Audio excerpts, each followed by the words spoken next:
ہیں تو جوابات کی طرف آتے ہیں۔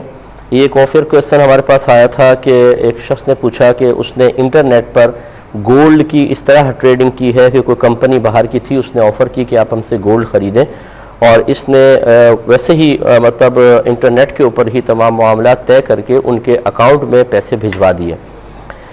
کچھ عرصے بعد اس کمپنی نے پھر آفر کی کہ ریٹ بڑھ گئے ہیں، اگر آپ چاہیں تو اپنا گولڈ ہمیں بیچ دیں تو ہم خریدنے کے لیے تیار ہیں یا آگے بکوا دیں گے، اور اس نے پھر یس کہا۔ انہوں نے بیچ کر اس کا پروفٹ اس کے اپنے مال کے ساتھ اس کے اکاؤنٹ میں واپس بھیج دیا۔ تو یہ جو پروفٹ لیا گیا ہے اور یہ جو خرید و فروخت ہوئی ہے، اس کی کیا شرعی حیثیت ہوگی؟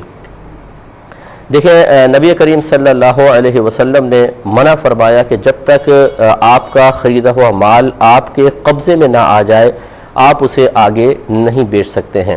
یہ جو اس طرح کی بہت سی ویب سائٹس انٹرنیٹ پر ہوتی ہیں اور وہ آفر کر رہی ہوتی ہیں، بعض اوقات تو ان کے پاس گولڈ ہوتا ہی نہیں ہے، بس وہ ایسی آپ کو پکچرز دکھا دیتے ہیں، آپ نے پیسہ بھیج دیا، انہوں نے آپ کا پیسہ رکھا ہوا ہے، کچھ عرصے بعد گولڈ کے ریٹ تھوڑے سے بڑھ گئے تو وہ آپ کو آفر کرتے ہیں ہمیں بیچ دیں۔ اب گولڈ ہے ہی نہیں، آپ نے کہا ٹھیک ہے خرید لیں، اور انہوں نے تھوڑا اس پہ پروفٹ بنا کے آپ کو بھیج دیا، اور جب تک پیسہ ان کے پاس رہتا ہے وہ آپ کا پیسہ مختلف سودی معاملات وغیرہ میں یوز کرتے رہتے ہیں۔ ایک مختصر سے بریک پہ جائیں گے، باقی مسئلہ انشاءاللہ عرض کرتے ہیں چھوٹے سے بریک کے بعد۔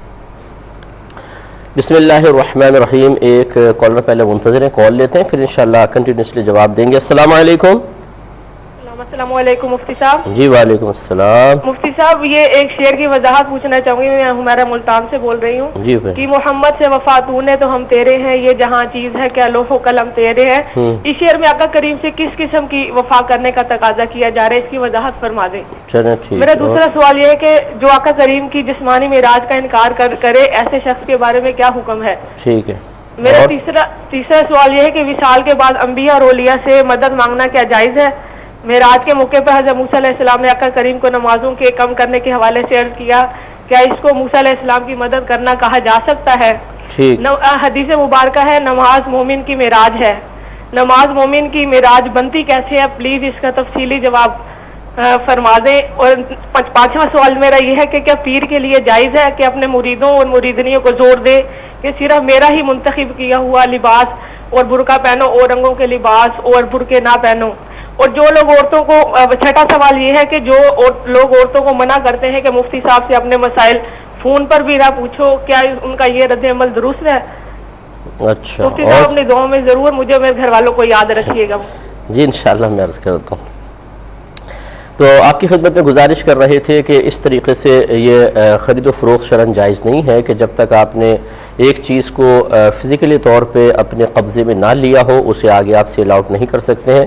اس میں دھوکہ بھی بہت زیادہ ہے، اور جس سے میں نے آپ کو عرض کیا کہ بعض اوقات تو گولڈ ہوتا ہی نہیں ہے، کرنسی ہوتی ہی نہیں، اور آپ ایسی پرچیزنگ کر رہے ہوتے ہیں، یہ سب شرعاً غیر مناسب ہے۔ اس طرح کی خرید و فروخت سے اجتناب کیا جائے۔ ہاں، اگر کوئی باہر کی کمپنی ہے، آپ انٹرنیٹ پہ اس سے سودا کرتے ہیں، لیکن اور سودا ٹھیک ہے، اس کے بعد اپنا کوئی وکیل وہاں پہ، کوئی دوست احباب میں سے کوئی ہو، سے جا کے آپ کہیں کہ جا کے وہاں پر اس گولڈ کو یا کوئی بھی چیز کو جو پروڈکٹ ہے اس کو اپنے قبضے میں لے لو، وکیل آپ کا قبضے میں لے لے، اس کے بعد اگر کمپنی دوبارہ آپ کو آفر کرتی ہے وہ چیز ہمیں بیچ دیں، آپ اپنے وکیل سے کہیں کہ کمپنی کو دے دیا جائے۔ تو اس طرح معاملات تو آپ انٹرنیٹ کے تھرو طے کر سکتے ہیں، لیکن مال کا لینے دینا باقاعدہ فزیکلی طور پر ہونا چاہیے کہ جب آپ خریدیں تب بھی مال قبضے میں لیں، اور بیچنا چاہیں اس کے بعد قبضے میں لے کر بیچیں تو شرعاً درست ہوگا۔ ایک یہ ہم سے کویسچن کیا تھا کہ یہ وٹے سٹے کی شادی کیا شرعاً جائز ہوتی ہے؟